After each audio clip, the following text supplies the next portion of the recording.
welcome to the Ghost of Harrenhal. My name's Simon. And I'm Mackelly. Thank you for joining us for episode 242 of our chapter-by-chapter book review of A Song of Ice and Fire by George Martin. Today we're discussing chapter 16 of A Feast for Crows, that's Jaime 2.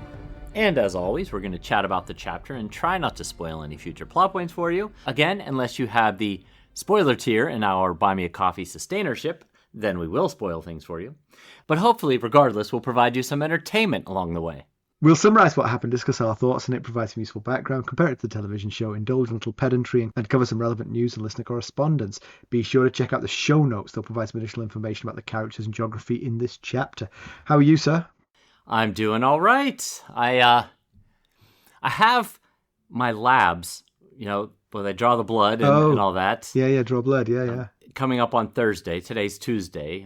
Well, you know that, but nobody else So you're being good, right? Yes, I've been cramming for this exam. You've cut out the booze. And... Yeah, I cut that out a good long while ago. I've been cramming for this test for about the past 2 weeks, and I'm tired of eating so many salads. No, I enjoy a good salad. I eat salads pretty regularly, but yesterday I had 2 salads. Today, I cut it back to 1 salad, trying to really keep an eye on the old cholesterol is the key there. Really trying to twist the results of the test is what you're trying to do. That's right. I want to show that I can do it. I feel like every year, things tend to just get a little bit worse than they were before. Like my waistline is just slightly larger than it was the previous year. My height is just slightly shorter than it was the previous year. And my cholesterol is slightly higher than it was the previous year. So I don't know if I can do anything about the height, but I gotta try and reverse the other two, or at least maintain them. Well, I broke down on the cholesterol, and they basically I now take a thing. Right. And it's fixed me right up. I eat what the heck I want now. Well, maybe that's the option I should be shooting for. Exactly. Get to the point where they prescribe me something, and then I can eat whatever I want. No more of this salad malarkey. It's burgers and fries the rest of your life. You're a short life. Right. You want steak with butter? Have at it. I do say when I eat a salad after taking my pill, I'm like, I'm really not working that thing. Right, yeah. You got to let it stretch its arms a little bit, flex its muscles. Exactly. The other thing I wanted to share with you is that I told you Molly had her last day of school last week, but she had this one final project that had to be turned in. Nowadays they turn everything in online. Back in our day, we had to physically hand over something to a teacher, but so she didn't have to be present for this, and so it was for her history class, and it was an oral history, and she interviewed me, and it was 13 questions about various historical things and my experience with them and all this and that, and it took about 23 minutes or so. And as we wrapped up, and she hit stop on the recorder on her phone, she was like, "Wow, Dad, you were really good at that." And I was like, "Well, you do know I co-host a podcast, right? Talking into a microphone is not that unusual to me." I mean, she's participated in the podcast Right. That you co-host. You'd think she'd remember. Yeah. You're a natural, Dad. Goodness. In front of that microphone. It's like you've done this before. 240. That's high praise coming from her. 2 episodes, are we? Exactly. 4.5 years. I got a little bit of practice at it. Yeah. So what's up? How are you doing? I'm all right. I've been to see 2 rock concerts since last I saw you. Oh, wow. Hasn't been that long, has it? I think it's been less than a week. It's been a week. Friday and Saturday I was at rock concerts, that's a lot for me. Yeah, wow. I remember when I woke up just before 6 a.m. on Friday, I thought, oh, it's going to be a long day. Because I was seeing 3 bands that night, and the first one was on stage at 9 p.m. I was like, oh. I was flagging by the end. I bet. By 9 p.m., I'm looking at my watch thinking, boy, I'd really like to be in my pajamas watching this show. I know it. But they were good? Yeah. It's the first band is a sort of like a metal band that we kind of know, and they were they said hi to us before they went on. Oh, and it was cool. kind of exciting. Yeah. People were looking at us like, those dweebs are really cool. They're way cooler than we thought based on appearances. The appearance, yeah. And then the second one was another band that we know, and so that was nice too. And that was actually a benefit for breast cancer. So we did our little bit for that one. And it was all very for good. A good cause. Yeah, we had a good time. Yeah. Good stuff. Carson finished her work for the year because she was an educator. It's coming to the end of the school year. Right. And her boss gave out awards to everyone, and she came back with a certificate that said that she was the limbo leader. And I was like, did you play games or something? Right. She said, no, this was, they have like a bathroom at the place where she teaches, and a kid had gone into the stall, locked the door and crawled out. And Carson had to crawl under the door of the bathroom. Did she do it limbo style? That would be impressive. That would have been cool. I think she did not. But Carson said, it was a squeeze. She said, I was really pressed down into that bathroom floor to get under there. I was like, That's one place you don't want to be pressed down against, is a bathroom floor, especially at an elementary school.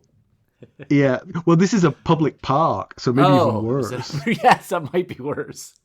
But it was nice of her. Her manager is good, actually. I kind of, because I manage people, I listen into what her manager does because she's very thoughtful. Yeah. And she remembered that story and gave Carson an award for it, and Carson felt good that it was remembered that she went that extra. Yeah, right. I'd say mile, but like 10 inches kind of thing. Yeah. Well, that's good on you that you pay attention to leaders that you respect. And well, I mean, no. That's the Genghis Khan model of leadership.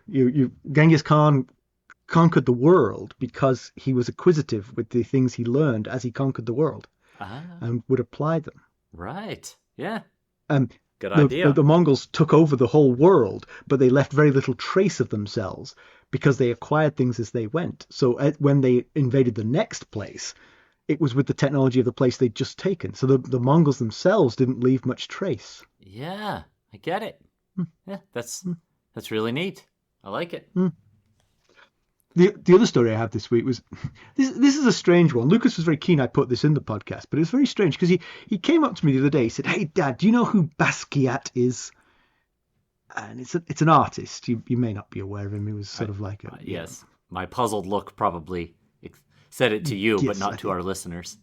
Yes, no, I think they probably guessed where you were going with that. And I was like, yeah, kind of, I vaguely know him, sort of thing.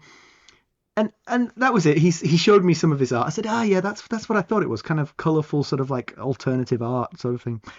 And I don't know why he was asking me. And communicating with Lucas is always a strange thing. So I didn't worry too much about it. He wandered off and left me puzzled why we'd had this conversation. Right. But on the family call, he pipes in with a story. Lucas doesn't always come to the family call because it's at 10 a.m. on a weekend. So right. He's usually fast asleep. Yes. But he came and he said, so I'll tell you what's happened this week. My dad was just going on and on about how he loves Basquiat and how he's like, and you people are too ignorant to know who that is. I'm like, he said, they were telling him, he was saying what he was doing at college, and he's doing a class on ethics. I said, does that include a thing about lying? Right. Totally fictionalized that story. I know, I was like, that's not a single part of that is true. But he was delighted. But he is your son, and you've never let the truth get in the way of a good story. That is true. That is absolutely true. When he suggested this, I had that very conversation with him. I said, I can't tell that story because none of it was true. He said, Dad, I've heard your stories. I remember Joan used to say that she would hear your first iteration of a story in the morning on your walk to get coffee, and then the second one later in the day, and the third one by lunchtime. And they would keep modifying to get better and better. Look, the diamond was always in there. You just had to smooth out the edges. Right. That's all. Oh, I get it. I totally get it. But the funny thing was, my family all think Lucas is a bit of a sort of like a dour curmudgeon because he never smiles, and he's on the call, and he's grumpy because of the time of day. Right. If he has got up, it's very recently. But he was so happy and animated telling this story. It was all smiles. I was like, that's all he needs. He needs a muse, and you're his muse. Mm-hmm. All right, well, let's get down to business. How did we leave Jaime Lannister? Last we saw of Jaime was actually in a Cersei chapter, where he was keeping Tommen safe at the royal wedding. Despite Cersei's helicopter Kingsguarding, he was also being shunned by his sister at the burning of the Tower of the Hand. She wanted Osmond Kettleblack to escort her to her rooms. Jaime's green hue was probably just a reflection of the wildfire, probably. Last we were in his head, he was helping Cersei to strategize a way to rid herself of the annoying Tyrells. Mackelly, why don't we give a summary of this one? Okay, well, Jaime rides along with a procession of knights and lords escorting his father's bones as it makes its way out of King's Landing to its destination at Casterly Rock. He trots up alongside his uncle Kevan, who frostily questions if he's here on the Queen's business. Jaime is not. Kevan asks about the King's well-being in a reproachful tone. He's well. Balon Swan has the watch. After another salvo about the decline of the Kingsguard from his uncle, Jaime changes the subject. He begs his uncle to make peace with Cersei. Kevan did not know that they were at war. If so, it was not his doing. She wants to rule? Fine, she can rule. Just leave him alone. He's headed to Darry to help Lancel. Besides, Cersei has left little else for him to do. The mention of Lancel reminds Jaime of Tyrion's assertion that Cersei was having sex with Lancel, Osmond Kettleblack, and Moonboy. Jaime discounts the idea as Tyrion's attempt to wound him. Well, he tries to discount it. Jaime suggests Kevan keep his knights around him while in the Riverlands. Kevan takes it as a threat, but a stunned Jaime clarifies that he only meant for his safety from the Hound and his band of broken men. Cersei wants Kevan to return with the Hound's head. Jaime says that plenty of other men can handle that job, but none of them would make as good a Hand of the King. Kevan says to tell Cersei his terms have not changed the next time Jaime is in her bedchamber. Whoa. The older man rides away, but the barb confirms Cersei's belief that Kevan knows about their relationship. Despite being a Lannister of the Rock, Jaime cannot convince himself that Cersei would not harm their inconvenient uncle. Jaime falls back to ride alongside Lancel, who is flanked by Septons. Jaime's body comment that Lancel's more experienced wife will surely show Lancel what goes where during the betting is poorly received by his cousin and his Septons. Lancel asserts that he knows how to do his duty and rides on past Jaime. Looking at the sorry state of his cousin, he again thinks Tyrion lied about Lancel and Cersei. Jaime rides through the comparatively empty streets of King's Landing, now that the Tyrell host has left the city. Half escorted Garland, his mother and grandmother, back to the Reach. The other half rode with Lord Mace to engage Storm's End in a siege. Only the 2,000-strong Lannister host remained, waiting for the Red Wine fleet to carry them to the lightly garrisoned Dragonstone. Inside the Red Keep, Jaime watches knights riding at a quintain, an endeavor Jaime would never take part in again. The men have varying levels of success, but when Sir Loras mounts up, he puts the rest to shame. Jaime finds Cersei entertaining Lady Taena Merryweather, and accompanied by little King Tommen and Grand Maester Pycelle.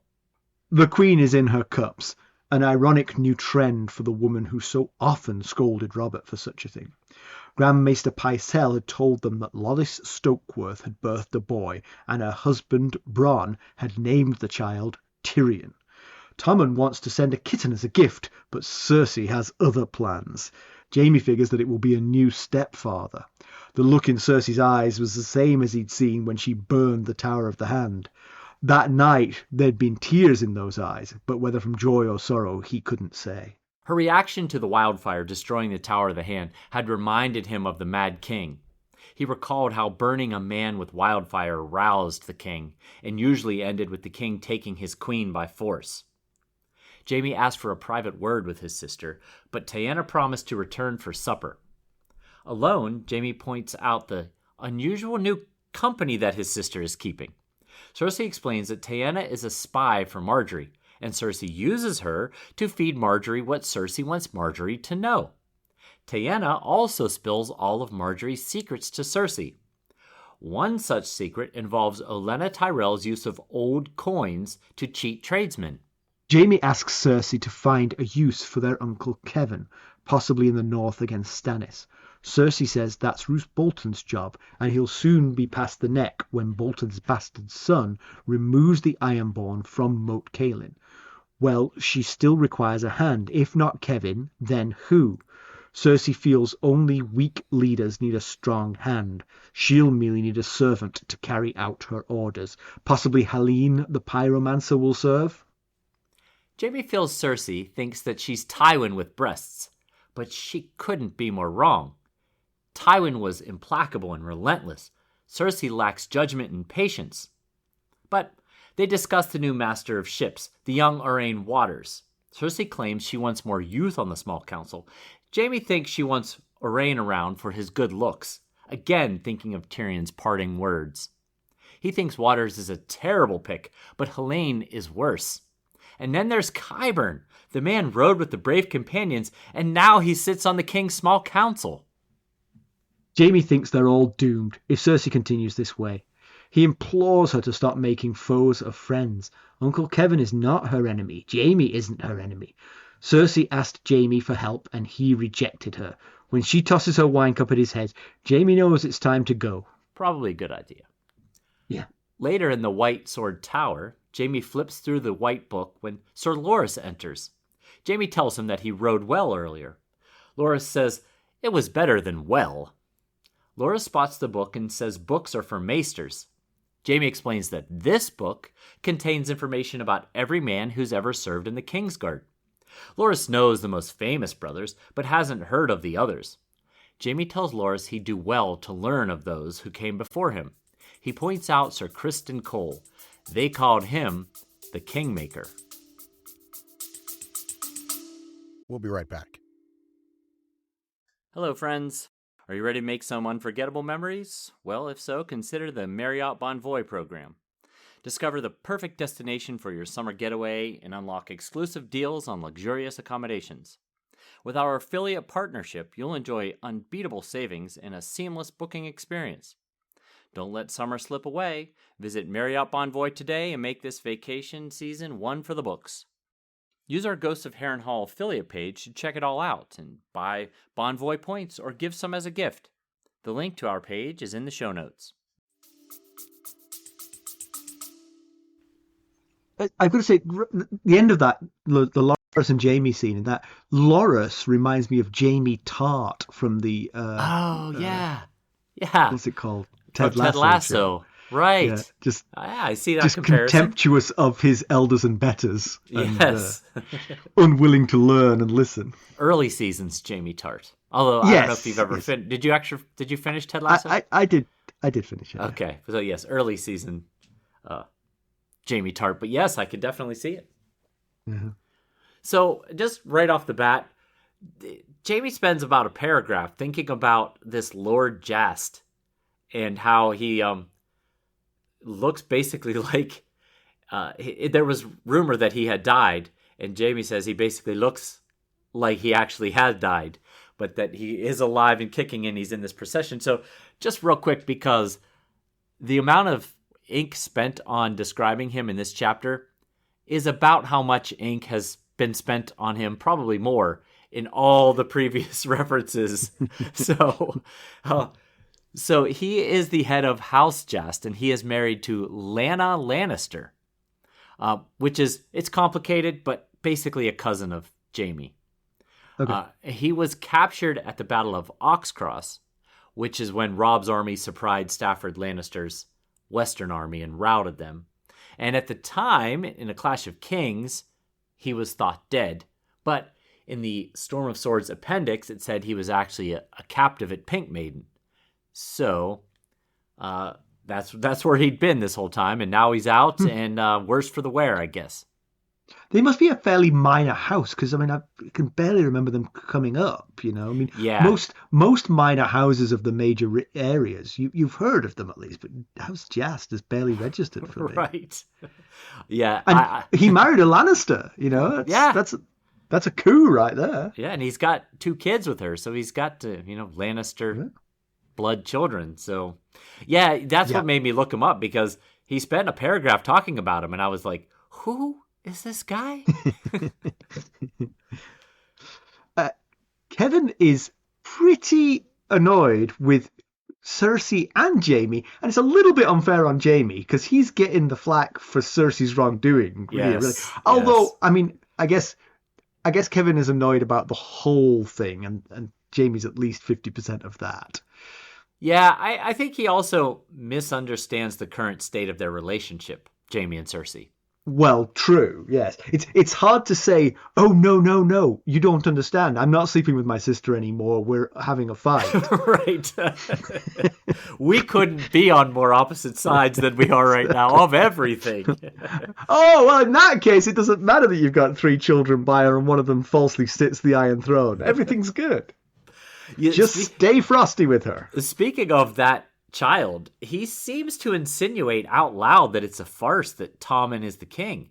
He asks, how is the king, in a rather reproachful manner, almost like, I know that he is not Robert's son, and I thought that was... Well, that's interesting, because I interpreted that particular section slightly differently. I didn't think...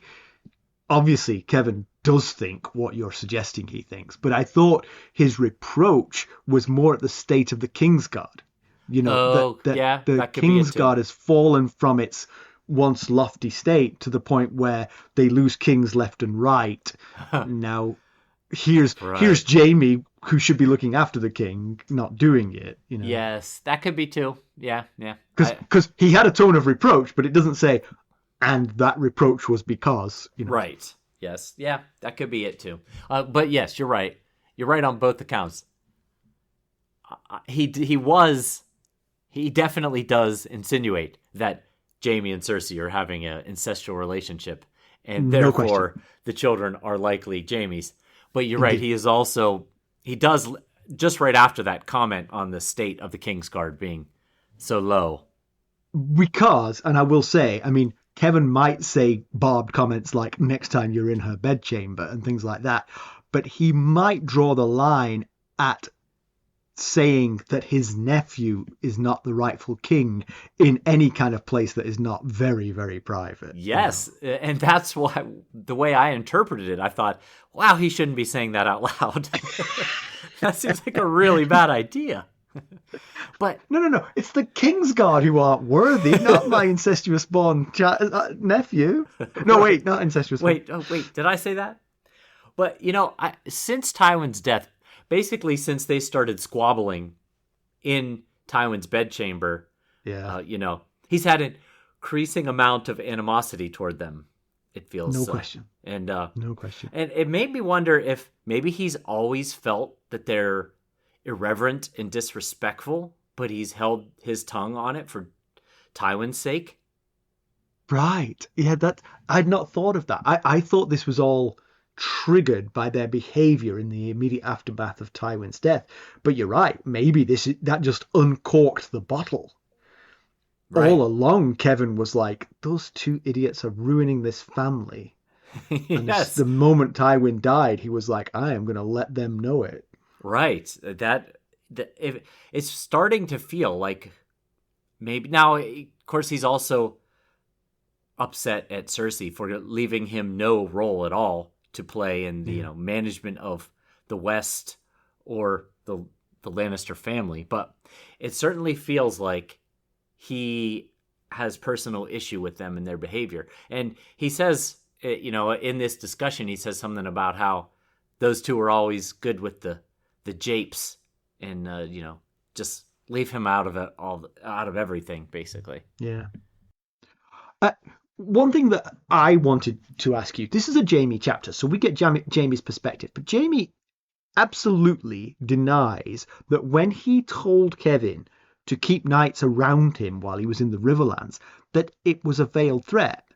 When Kevan reacts like it's a veiled threat, Jaime's like, no, that's not what I meant. I meant look after yourself. You're my uncle. But do you believe Jaime? We'll be right back. This episode is sponsored by Audible. To get a free audiobook, or 2 if you're an Amazon Prime member, go to our exclusive URL, audibletrial.com/ghostsharrenhal. You can find the link in our show notes. I do believe Jaime. I do think it's because the description says he was stunned when his uncle took it that way. Right. So exactly. It's his POV, so that should be the truth of it. Right. Yes, that's why I took it that way, yes. Okay. Because just something about the way he said it, something about the terms he used would have triggered that for me with Kevan. And maybe on some levels he meant it not from him. It wasn't a threat from Jaime, but it was like him warning him about what his sister might do. Yes, because right after that he's thinking, oh boy, Kevan definitely knows about our relationship, and I cannot say that Cersei won't do something about that and harm him. So, yes. And so the stunned is not necessarily because Kevan picked up on the unintentional veiled threat, but that Kevan interpreted the unintentional veiled threat to be from Jaime. Yeah. And he's like, wait, no, not me. Not me. The other twin. But sorry, the Hound is the yes, the Hound is what we're going with here. But one final thing about Kevan before we move on is that I get it. He's definitely feeling underappreciated. He was offered Hand of the King, turned it down, said, I want to be King Regent, or Castellan at Casterly Rock. He got not only neither of those, he got nothing. He's clearly being punished for rejecting the Hand of the King role. But to me, it feels like he has tried to pick up where Tywin left off as the patriarch of the family and dictate terms to Cersei. He just doesn't carry the clout to do so. Yes, Cersei does not kowtow to him in any way. But right. I actually think he's saying the kinds of things that Tywin would have said. Yes. But you're absolutely right. It's just not. It just doesn't have the authority that it had with Tywin. Yes. And actually that comes all the way back to the questions of power that we've had all the way through the books, all the way back to Game of Thrones. Yeah. It's like he has the same amount of power. It just happens to not be your father. And you treat the words completely differently, 180 degrees different. Absolutely. Yeah. And I'm sure we know that Kevan and Tywin were very close. And I'm sure he heard Tywin verbalize certain things that he is trying to carry out because he knows that's what Tywin would have wanted. But right. he can't affect the change that he needs to affect because no one's listening to him because he's not Tywin Lannister. Yeah. But, Cersei, so Jaime says to Kevan that Cersei wishes she could be here to see her father off, but her duties prevent it. And then later we see that she's drinking and laughing with Taena Merryweather and Tommen and Grand Maester Pycelle. And, she didn't bother to see her own father's bones out of the city as Queen Regent, just to goof around, just because she didn't feel like it. She was in her cups. Possibly didn't want to see Kevan. Well, I mean, it doesn't feel like Jaime was sent as an emissary of Cersei. He went to try and build the bridge. Yes. That she didn't care about. Yes. Agree. As you mentioned several times in the recap, Tyrion's words keep reverberating in Jaime's head about Cersei's infidelities. Well, infidelities is sort of like in quotes here because he too is one of her infidelities, but right. He thinks that they're infidelities because he thinks she should save herself only for him. But funny thing is in this chapter he completely rejects it. Every time he thinks of it, he says, "No, that's not true. It couldn't possibly happen." But he keeps thinking it, and that rather undermines the self-belief that this never happened. Yes, and clearly he finds it. It being her sleeping with others, a major violation of the trust of their relationship. Right. You know? Yeah, it's not nothing to him. You know, Right. I mean, he knows that she slept with Robert, but unwillingly and unhappily. And rarely, you know, And rarely. she Yes. was usually able to prevent it, but yes. Exactly. Yeah. But you're absolutely right. He is not content to learn that she might have slept with other people. Yeah. I also think it's slightly funny that he rejects Lancel as a possible lover because of how feeble he is. But Lancel's feebleness comes from the wounds he took in the battle on the Blackwater. Before that, he was a hot young Lannister who looked a lot like Jaime. Right. Yeah. Yeah. And he also almost exactly who she would go for. He also mentions his piety, but prior to the Battle of the Blackwater, he didn't have such piety. So I would say sleeping with your first cousin out of wedlock is pretty impious. Yeah, yes, I agree. I would agree with that for sure. But about Lancel, he's constantly being described as accompanied by Septons. Here he's flanked by Septons. In the previous Cersei chapter, which was Tommen's wedding where she burned the Tower of the Hand, when she's surveying the room, she notices Lancel talking to a Septon.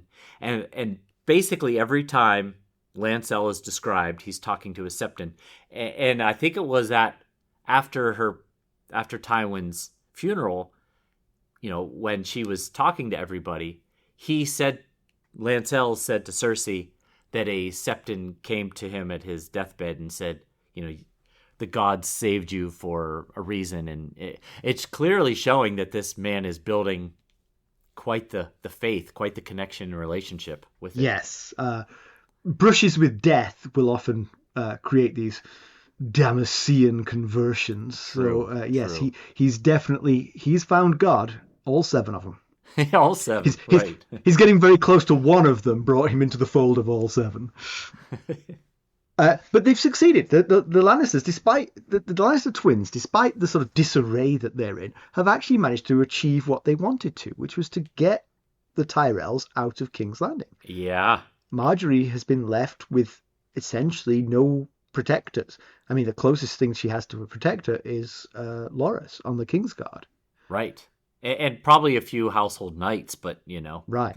Nothing, no major force, which is a lot of trust in the Lannisters to leave her in the lion's den with an outnumbered force to protect her. Yeah, it's the Ned Stark move. Yes, Let's send our troops away and see what happens. Which is a little bit surprising that Olenna didn't insist on a bigger presence being kept in King's Landing, at least for the first few months to a year or so. It's tricky though, isn't it? Because it's what do you hope to achieve? I mean, if the force you leave is less than the Lannisters, then they will lose to a battle with the Lannisters. Yes, that is true. Leave her a few bodyguards for sort of assassination attempts, and beyond that, what can you do really? You've got to trust them to a certain extent. Yeah, you make a good point. And speaking of the Lannister force, it's mentioned in the chapter that a force of 2,000 strong Lannisters are outside the walls of King's Landing waiting for the Red Wine fleet to take them to siege Dragonstone, which we know is very much being lightly garrisoned. But it also, in that same description, says that basically the average Westerman has returned to the West for a last harvest, which I was kind of glad to hear, quite honestly. Yeah. I think you and I are natural Minister of Farms, Minister of Agriculture. Because throughout this book, all this fighting's going on. We're like, will someone think of the harvest? Right. And I think we're Starks. That's what it is. We're just like, winter is coming. Yeah, right. It really is. And as quickly as autumn seems to be moving, remember last chapter, Brienne was talking about how when she was coming down to King's Landing, all the trees were green. Now on the way back, they're all leaf bare. Yeah. And so I hope there's still time. They better get a move on one final harvest. That's all I'm saying here. So Jaime wistfully watches the knights practicing at the Quintain, and he knows it'll never work again for him because you it's one of those sports where you have to fight right-handed. Right. Yes, there's nothing you can do about that. I suppose you could, given that you don't actually need a lot of sort of like directionality of the lance, you could sort of tie it to your stump. Maybe you could use your the lower part of your forearm. But you know what? That thing would come back against you with such force. Yeah, that's true. That would probably tear the rest of your arm off. Yes.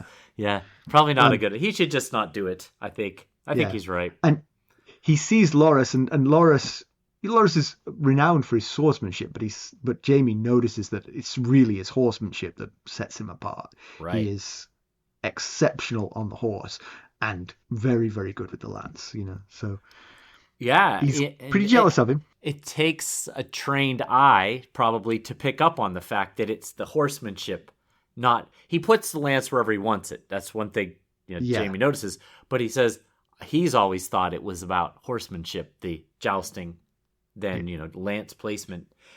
And you know what? I'm not an expert. I've never ridden a horse or jousted, but I'm going to bet that Jaime's got a point there. I think so, yeah. Because if I was jousting, I would drop the lance and hold on for dear life, screaming all the way up there. Yeah. And that's because of my lack of horsemanship. It is. It definitely is, yeah. It's not my jousting. Who knows how good of a jouster I would be. You'd have to hold on to that lance and shield to find out. To find out, exactly, yeah. Jaime recalls that Loras unhorsed him, and he thinks maybe it wasn't a fluke. He probably, Jaime's a very proud man, especially before he lost his hand. He probably just figured, that was a fluke. But now, sitting back and observing Loras, he realizes, oh, wow, yeah, he's actually really good. And so just as a reminder, it was at Joffrey's name day tourney in 298, so kind of before the story really got rolling. It was the joust match that the Valyrian steel dagger story originated from. Littlefinger told Cat that he lost the dagger to Tyrion when Tyrion bet on Loras and Littlefinger bet on Jaime. And when Tyrion was confronted, he said, I would never bet against my brother. Against my brother, yeah. And when Jaime was confronted in the dungeons of Riverrun by Cat, he said the same thing. My brother would never bet against me. And I know that the dagger did change hands that day because Robert was showing it around at the feast afterward. So it was, it was that particular joust that Jaime is thinking about right there that set the whole... That Littlefinger got the whole idea for the deception with the dagger. Did Jaime not take part in Ned's Hand of the King tournament? I believe he did. I want to say he lost possibly to Sandor, but I'm not positive. It's so long ago. But Loras was in that too, right? But yes. That wasn't when they clashed lances. Right. Yes. Okay. We have a baby name. That's right. So Lollys Stokeworth, her boy, was delivered, apparently healthy and happy, and with the name Tyrion. Let's see, Tyrion of the Blackwater Waters. He's a Waters? bastard of the Crown Lands. No. Yeah. Oh, I see.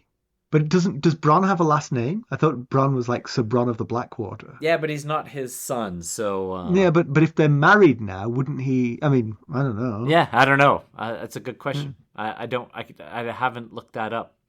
But the baby's name is Tyrion. Which respects Cersei's wishes. She did not want the baby to be called Tywin. She probably should have stipulated she really didn't want it to be called Tyrion. But actually... I'm very touched, actually, because I wasn't sure that Bronn still cared for Tyrion.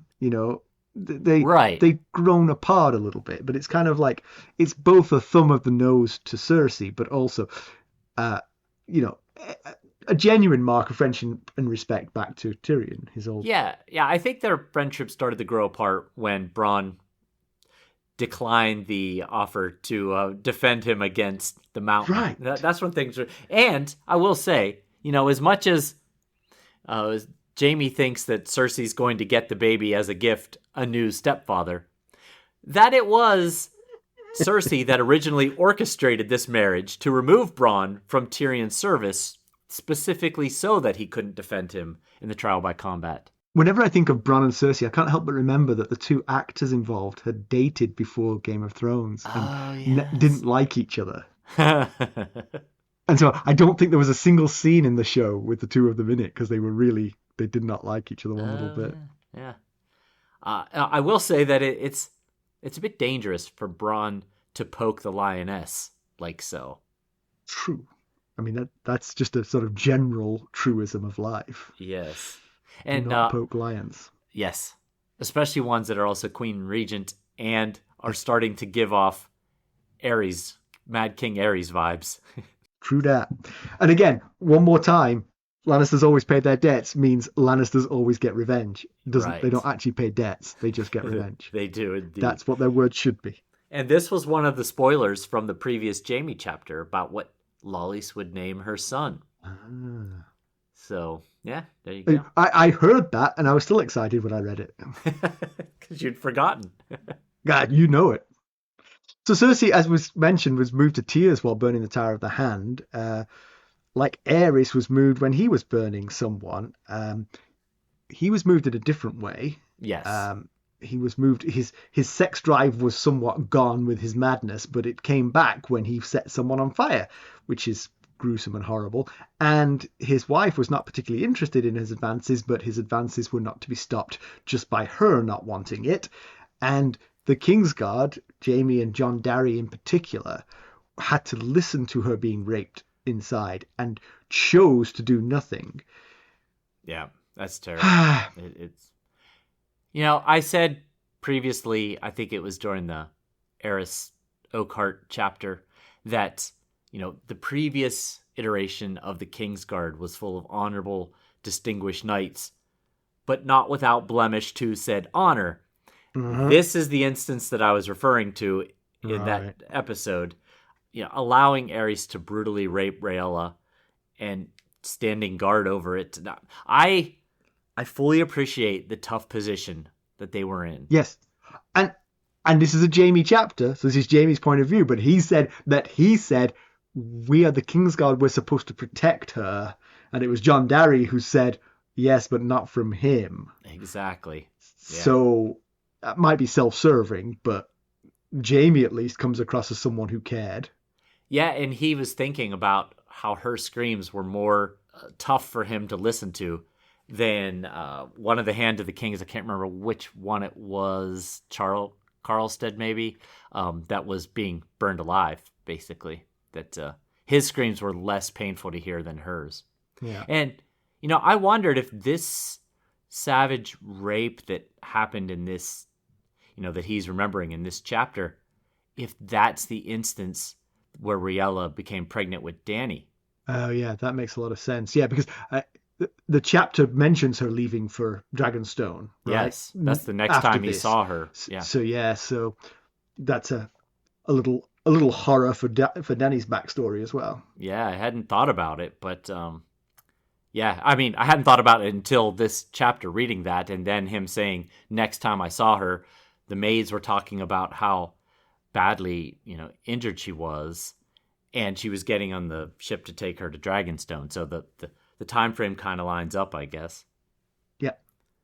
And Jaime's beginning to see signs of Aerys in Cersei. Her love of wildfire, her throwing away her friends, surrounding herself with lackeys and lackwits.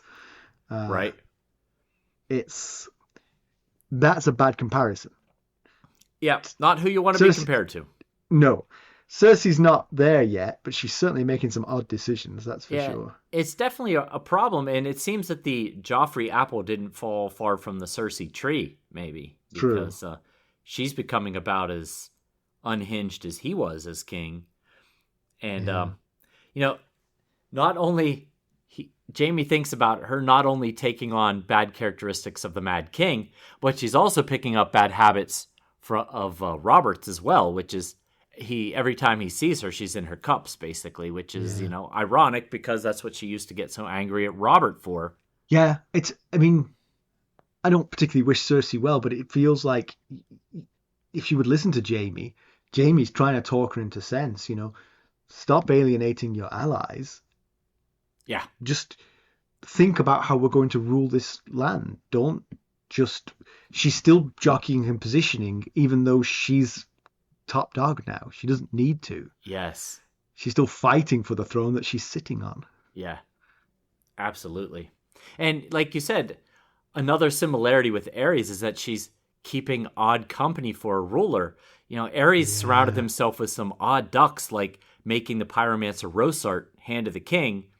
And Jaime specifically says, what are you doing with these Kettleblacks and Qyburn and Taena?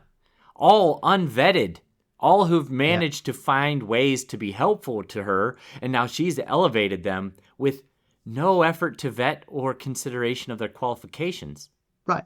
And Helene the Pyromancer at least is vetted in the sense that he's proven himself loyal over the years. Right. But he's a Pyromancer, and that's exactly who Aerys elevated. Yes. It's not the kind of company you want. Yeah, and then Jaime balks at the idea of Aurane Waters being considered for Master of Ships. He's 22, I think, or something like that. But he's good looking. Yes, he's young, untested, malleable, but as you said, Jaime thinks that he was chosen because he's quite fetching. Jaime will probably be like, all right, you can keep Qyburn, you can keep Helene, you can keep Pycelle, but that guy's got to go. He's got to go, right. Yeah, and he was chosen over Paxter Redwine, who commands a huge fleet. Right, who's the natural choice for Master of Ships, but he's a Tyrell loyalist. So yes, and clearly she's either never heard of or totally doesn't buy into the concept of keep your friends close and your enemies closer. Yeah. Because she's keeping her enemies as far away as possible and only surrounding herself with her friends, in quotes. Friends. Yes. Let's have air quotes around those freaks and geeks. Yeah. So Jaime says that Cersei thinks that she's Tywin with breasts, but Tywin was relentless and patient, and Cersei's all wildfire, especially when thwarted. And I think that's a very nice poetic description of the difference between the two. Yeah, I like that. Yeah, she thinks that strong leaders need only diligent servants, not especially strong hands of the king. Unfortunately for her, she doesn't fit that bill of a strong leader so far. She's made a complete mess of things. That's a chicken and egg thing, though, right? Yes. Because if she were a strong leader, she wouldn't feel the need to do these things. Yes, you're absolutely right. She's not.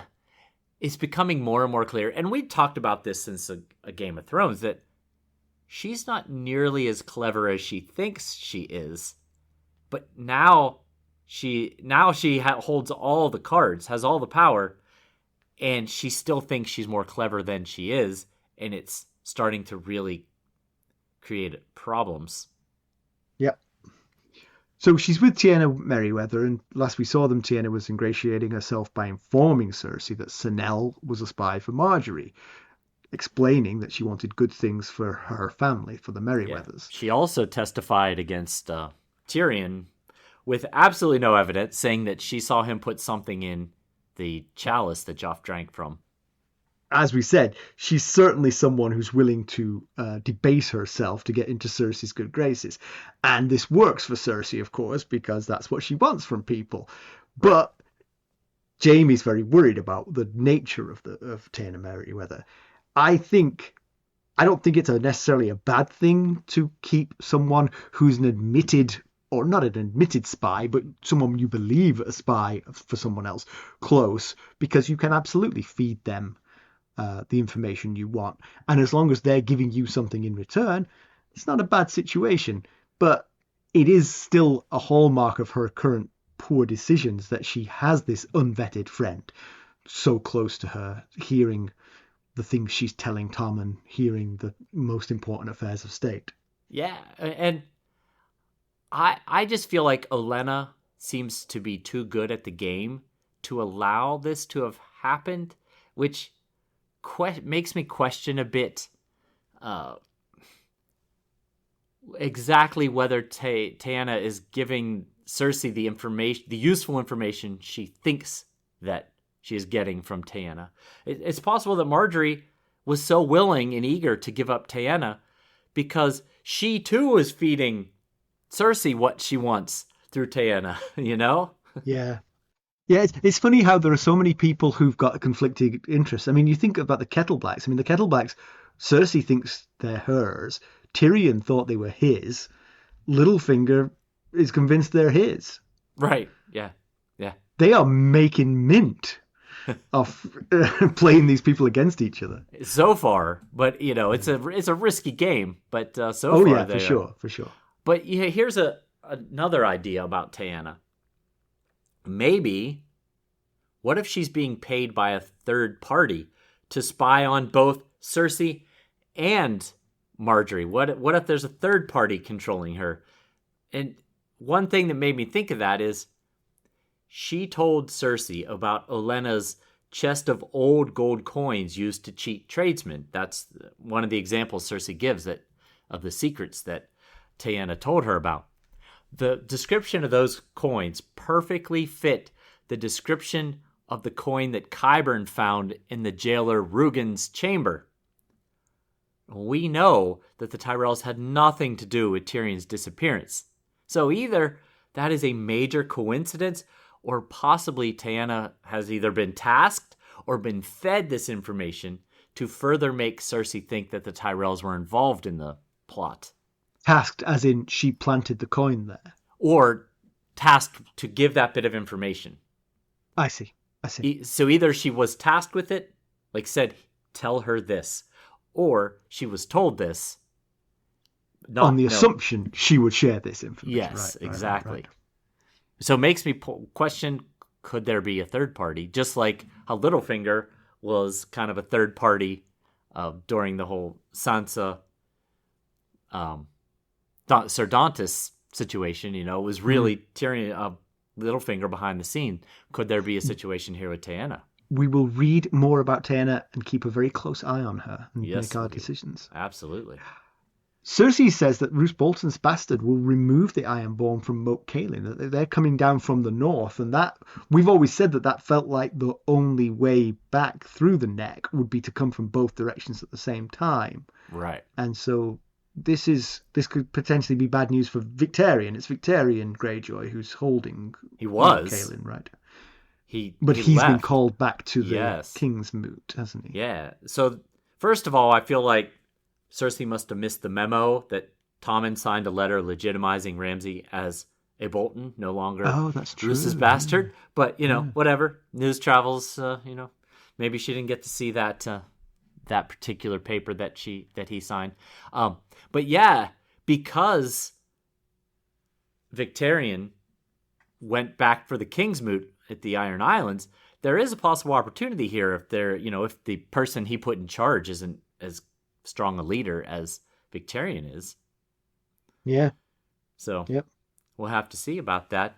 I wondered, does Ramsay and the Boltons have enough support in the north to attack Moat Cailin from the north? I guess you don't need that many. It maybe just the Bolton army in general would be enough.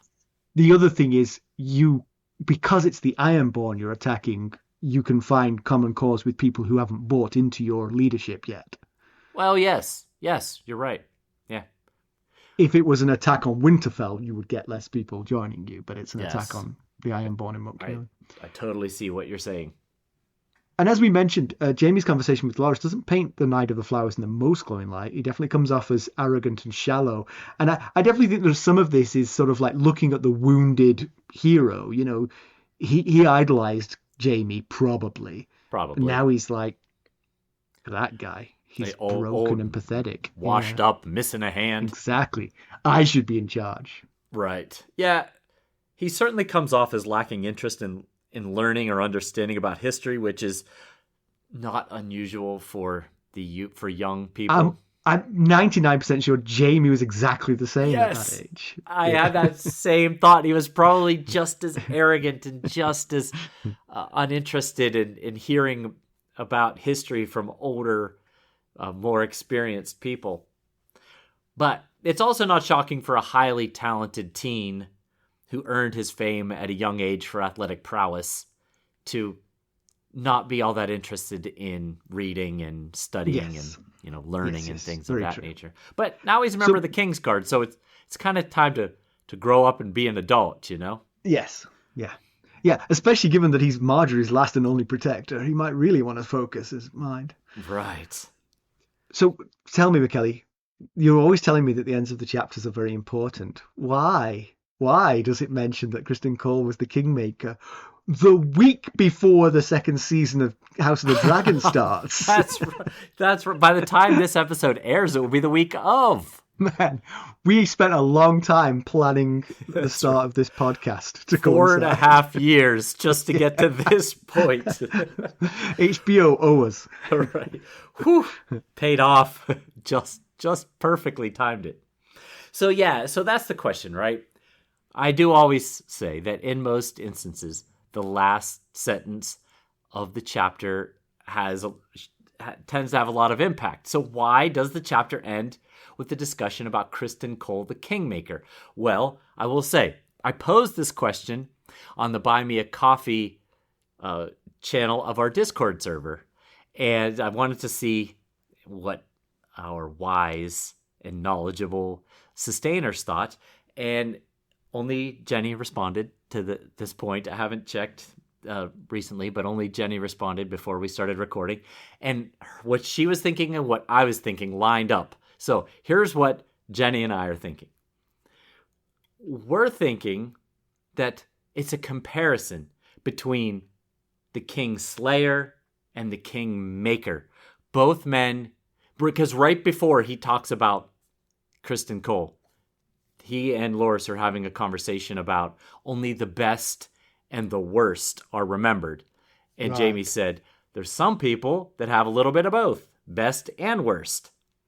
And these two, the Kingmaker and the King Slayer, both men could be considered the best and worst of the Kingsguard, depending on your perspective. Right. The King Slayer, Jaime, killed the king, but we know he did so to save a city. So now, even though he did what is considered the worst, as a Kingsguard, killing the king is about the worst you could do. Mm-hmm. Now he's considered to have crap for honor, and he's got this moniker he can never get rid of, the Kingslayer.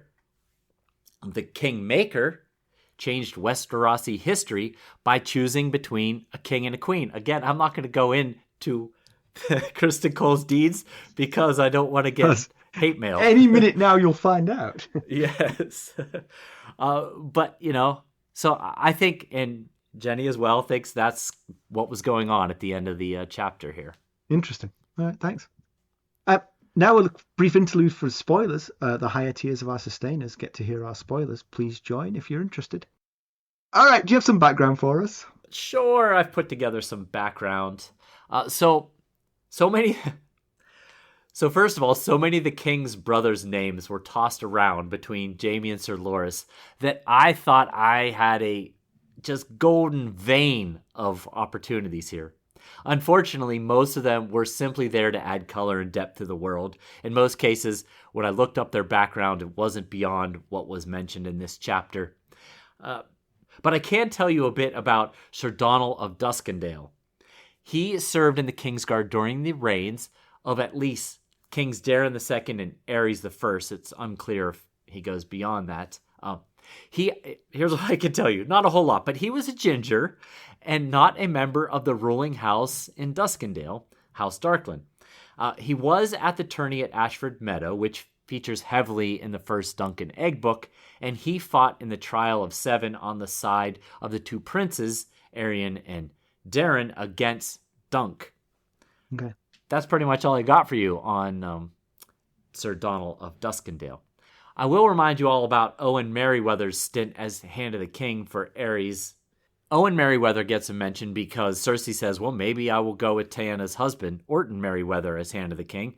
His grandfather filled the role, and Jaime says, yeah, he did such a great job. He got exiled and had his land stripped from him. So we talked about Owen Merryweather's stint as Hand of the King for Aerys way back in Tyrion 1 of A Clash of Kings. As a reminder, Jaime calls him Horn o' Plenty Hand, and that's because the house's sigil was a golden horn overflowing with fruits and vegetables. So that's how he refers to Aerys' hands by their sigil name, or sigil description, I should say. Anyway, Owen was actually the first hand after Tywin resigned. And Jaime mentions, as I said, that his lands were stripped and that Owen was exiled, and this was due to his work as a Hand of the King. Aerys took those actions after finding Owen ineffectual in squashing the uprising that ultimately became Robert's Rebellion.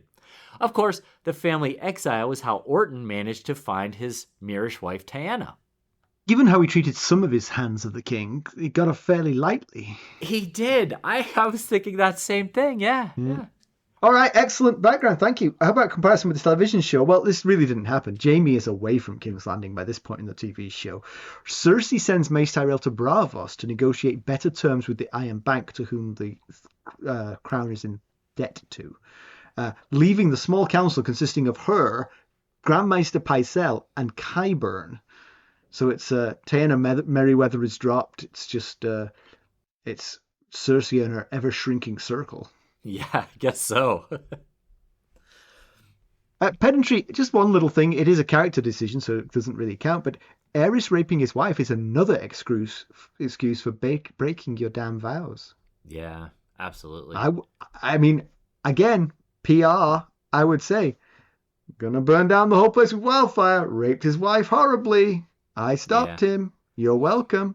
I can see how it would have been a struggle because you do that, you're possibly giving up your own life, because you went against the king. But I don't know how anyone. You don't have to kill the king. You don't have to kill the king to stop it. Yeah, right. You could stop it. Now maybe you will get. I mean, it's Aerys. You probably will end up dead. Yes, exactly. But John Darry doesn't necessarily kill you for stopping it. No, tells you shouldn't have done. Yes, but I think the king's retaliation would be painful death. But still, I don't know how one sits by and allows that to happen. So, but I'm not saying. I'm not even talking about that. The character decision at the time to not intervene was pretty bad. But the character decision now not to tell the whole world is further evidence of Jaime allowing his own honor to be besmirched for something he did that was in fact entirely the right thing to do. Yeah. Yep. He does it time and time again. Yeah. News and notes. Well, as you mentioned, first of all, House of the Dragon Season 2 premieres this Sunday on June 16th, which also happens to be Father's Day. So I hope everyone has their HBO Max subscriptions set up and ready to roll so that you can tune in right as Season 2 gets rolling. Mm-hmm. Looking forward to it. We're going to take a week off. There won't be an episode on the week of July 2nd, July 1st for Sustainers. We're going to have a week off. We just both happen to be out of town at the same time, so we can't even piece this one together. I'm not putting Jenny and Rob on the same call. Too much. On Jenny or Rob? Oh, yeah, it's on Jenny. Yeah, I figured that would. And a reminder that we're closing down our merchandise site at the end of June. That's ghostsofharrenhal.threadless.com. Get it while you can. That's right. Before it's gone. And we've got a review, which is it's based on the subject line. Looks like a really nice review here from Duba Dudas and Apple Podcast Australia. Or I should say from Apple Podcast Australia. The subject line is finally caught up, an easiest 5-star review ever. Ooh, nice. Yeah. After nearly a year, I've finally caught up. I found this podcast this time last year as my parents started watching the show, but couldn't watch because of final school exams coming up. So I only saw bits, the first being The Red Wedding, and started watching after season 6 and fell in love with the world. Wow, started watching after season 6. Yeah, how interesting. Yeah. And with this podcast, I listened to the first episode and knew this was a keeper. Bought the books from a local secondhand bookstore and haven't been able to put them down. Reading along with you guys add so much to my reading experience, picking up little details I missed and providing some witty banter, of course, for my train ride to uni. Keep it up, guys. I'm so excited to see what comes next. I like about that review. I mean, I like everything about that review. Thank you very much, Dodas. But I do like the fact that it sort of tells the story. they selflessly gave up the chance to watch Game of Thrones with their parents to focus on their exams, and now look at them at university. Yeah, well played. Absolutely. Well played. Delayed gratification. You can always watch it later on. You're at university now, heading for great things. I love it. With your taste and discretion, you're really heading for great things. That's right. Thanks very much. That's a really nice review. I love it. Thank you so much. All right, let's conclude this one. So, although this is a Jaime chapter, it's sort of like my thoughts turn to Cersei. It feels like, she's, we've said before, she is not dumb, but she thinks she's extremely smart, and she's not really that smart. And she focuses too much on playing the Game of Thrones, and she has no interest in ruling. Yes, you're absolutely right, because ruling is boring and mundane, right? And you have to do the smart, safe thing most of the times. She is always working on the espionage and the plotting and all that kind of thing, which is Game more of exciting Thrones and fun. Is wildfire, right? Yes, crushing your opponents and making people and breaking people and all those things. That's what she seems to be enjoying doing. And she does seem to be spiraling a little bit. The sort of paranoia seems to be creeping in. She's shedding friends and holding new people dear. Yes. And she can't know the provenance of these people. And the ones we know the provenance of aren't her true friends, that's for sure. The ones we don't know the provenance of, we're not sure about either, and she shouldn't be. Yes, absolutely. Promoting with no consideration to qualifications. Basically, just as long as they're currently useful to her, she will promote them to some absurdly lofty position. And Jaime's thought, I like his thought considering this is a feast for crows. His thought is, the crows will feast on all of us if you continue this way. Right. Speaking of Jaime, as this is a Jaime chapter, their relationship is on life support, Jaime and Cersei, that is. They're at odds on everything. The one thing I'll say, and I think I've said this on several Jaime chapters here, is that he seems like he's just got a really positive worldview at the moment in some ways. And he seems to be reacting to her awfulness with sympathy and understanding, not rage. And I feel like earlier Jaime might have bridled at the things she's saying to him, but here he seems like he's always trying to calm her down and get her to do the right things, not storming off. The tempestuousness has gone out of him a little bit. Maybe Cersei should have taken the trip from River Run to King's Landing and lost her right hand. Maybe that would have matured her as well. Perhaps, yeah. Give her new perspective. Who can stop her? Who can guide her? The Lannisters right now have a strong grip on the Iron Throne, but her poor leadership could cause a weakening for someone else to exploit. Oh, for sure. I mean, it feels like the path she's on, their grip on that Iron Throne is going to be very, very slippery very, very soon. If I were the Tyrells, I would get out of town. I'd be like, all right, let's just leave her to her own devices. We'll come back in 6 months and take over, Yes, it does feel like it. She's won. They've won. Quit trying to win. You've already won. Yeah. Now rule. Yeah. But if we're wondering how her mental state is, we don't have to wonder for very long, because next chapter is a Cersei chapter. So we'll see how she's doing. Yeah, we'll get into the mind of the greatest ruler in Westerosi history, according to her. Exactly. All right, there's 4 ways that you can help us. You could leave us a positive review, as Dobadodas did. There's no better way to spread the word. It's your last chance to buy merchandise at ghostsofharrenhal.threadless.com. You could buy us a cup of Arbor Gold at buymeacoffee.com/ghostsharrenhal, where you can join us at any of the various sustainer levels. There's a tier to match your budget and interest. The upper tiers get you the spoiler section. And you could just make a donation directly to our website, ghostsofharrenhal.buzzsprout.com. Looking for more ways to interact with us, keeping up on the latest Ghosts of Harrenhal news and developments? Well, you could check us out on our social media. You can follow us on Twitter at Ghost Harrenhal. You can also find us on Facebook, Instagram, Discord, and YouTube. Thanks for listening. Thanks. Bye. Bye.